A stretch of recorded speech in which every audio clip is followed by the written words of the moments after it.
Welcome to class, kids. Today we're going to be learning about electron negativity, atomic radius, and ionization energy. Now you may be thinking, why on earth do I need to learn about these? And the answer to that question is knowledge. School. So let's start with the first one, atomic radius. Atomic radius is just the radius of an atom. Based on the Google search I just did, well,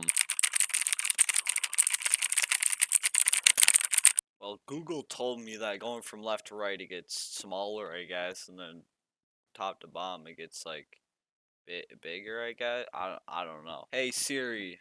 Hey Siri. What is atomic radius? Knowledge. What do you mean knowledge? What kind of knowledge am I getting out of it? Knowledge. I'm so confused. Knowledge. I need a new phone. Knowledge. Stupid piece of crap. Continue on to the atomic radius. It gets smaller from left to right mainly because of like this pulling power inside of an inside of a nucleus. Now, if we were to take fluorine for example, it's got 9 electrons in there, so it's going to be able to pull in 3 times more than lithium, which only has 3 protons. Now think of these nucleuses like a little star. Now let's say this star has little electrons flowing outside, and if you have a star that has more volume and mass in it, it's going to be able to pull in things more. And since fluorine has 3 times more than lithium, it'll be able to keep in its electrons 3 times better. Now continuing on, going from top to bottom, it gets larger as more energy levels means a larger radius. I mean, that's about it. Atomic radius is over. Sweet. On to electron negativity. Electron negativity is very easy once you understand what it means. Electron negativity, all it means is how well atoms can pull in electrons. That's literally it. Now, there is a main exception to this. Wait, what was it? One sec, let me Google search it.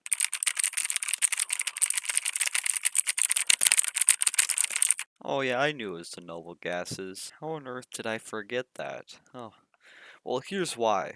The noble gases, the main exception is the noble gases as it's already full. They got all their electrons in the outer energy level, so they chillin'. They don't need any more. They just vibing with all their outer energy levels filled.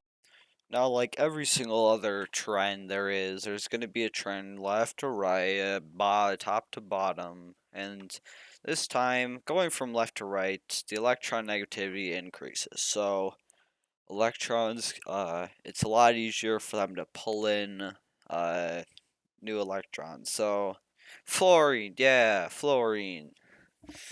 Fluorine is the most powerful, biggest, strongest atom at pulling in electrons. It wants electrons so bad, it will hunt you down, it will find you, it will take them from you. Now, at this point, if you're lithium, you're basically crapping your pants right now, saying, how on earth am I going to stop him? Well, just give me your electron. That's how you stop him. Now, you may be asking, why does he want the electron so bad?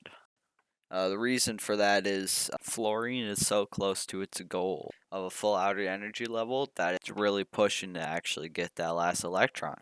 Now, from top to bottom, I mean, this is like a lot easier than it was before. Top to bottom, the energy levels increase, which basically makes the magnet less effective at pulling in these electrons. So, as you go top to bottom, it just gets a little the atoms have a little bit of trouble. They're like a little handicapped. They're like an elderly lady that just needs a little help across the street to get like her electrons home. Now on to ionization energy. Ionization energy is basically the opposite of electron negativity.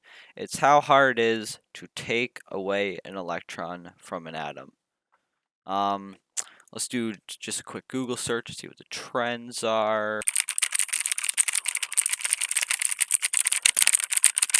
Oh, as I can see, it gets more difficult from left to right to taking away an electron, and from top to bottom, it gets easier to taking away an electron. Now, based on what Google teaches me about literally everything, the reason that it gets more difficult to take away an electron from these atoms further right on the periodic table, is because they're closer and closer to that full outer energy level. They're really trying to push for that. As we said in electron negativity, atoms like fluorine, they don't want to give up an electron. They want to get an electron. So you would assume that fluorine, like last time, is going to be the most difficult to take away an electron from. But the noble gases come in this time with the win, because they have a full outer energy level. If you take that away from they gonna be mad. I mean, I don't know how well they fight, but like they would probably fight you. Now going from top to bottom this time, um, I think a good way to explain the atoms on the sort of the bottom of the periodic table, they're like the rich kids. I mean, they got so much stuff they would barely even notice if like one of their electrons went missing. Takes very little energy to take from them.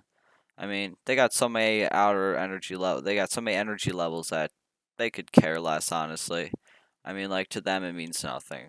So you're coming to the end of this video, and you're probably thinking, I haven't learned anything. Why on earth did I watch this video? And the answer is knowledge.